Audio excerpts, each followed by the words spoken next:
190 million pound scandal, Bushra ने फायदा उठाया, क्या इमरान बुशरा पर जुर्माने, बरतानवी तंजीम के इंकशाफात।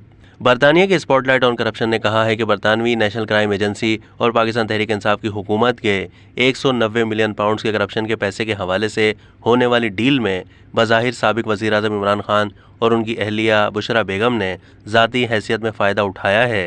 Anti corruption NGO spotlight on corruption की एग्जीक्यूटिव डायरेक्टर सोजन हावली ने इमरान खान की हुकूमत के साथ मशकूक डील करने पर अदम शफाफियत और फैसला साजी में कोताही पर एनसीए पर तनकीद की। सोजन हावली ने कहा है कि ऐसा लगता है कि 190 मिलियन पाउंड का मुआहदा बरतानिया की एनसीए और हुकूमत पाकिस्तान के दरमियान करप्ट लेन देन की वजह से हुआ। इस डील के लिए एनसीए और पीटीआई हुकूमत के एहतसाब वजीर शहजाद अकबर के दरमियान मुआहदा हुआ था, जिन्हें इमरान खान ने इजाज़त दी थी कि बरतानवी हुकाम के साथ डील को हतमी शक्ल दें।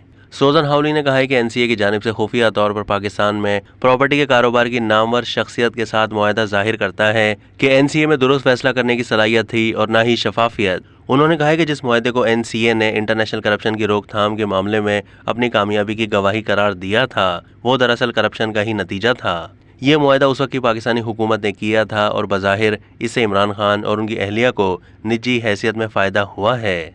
उन्होंने कहा है कि मुआहदे के नतीजे में पाकिस्तान में प्रॉपर्टी कारोबार से वाबस्ता बड़ी शख्सियत को बेगुनाह करार दिया गया और वो पाकिस्तान में जुर्मानों से बच गए और इस तरह उन्हें तकरीबन मुकम्मल माफ़ी मिल गई। ये पाकिस्तान की अवाम है जिन्हें इस सारे अफसोसनाक मामले में नुकसान हुआ, जबकि बरतानिया बदस्तूर पाकिस्तान और दीगर मुल्कों की करप्ट अशराफिया के लिए एक महफूज मकाम बना हुआ है। अब तक के लिए इतना ही। मज़ीद मालूमात के लिए डेली जंग के यूट्यूब चैनल को सब्सक्राइब कीजिए।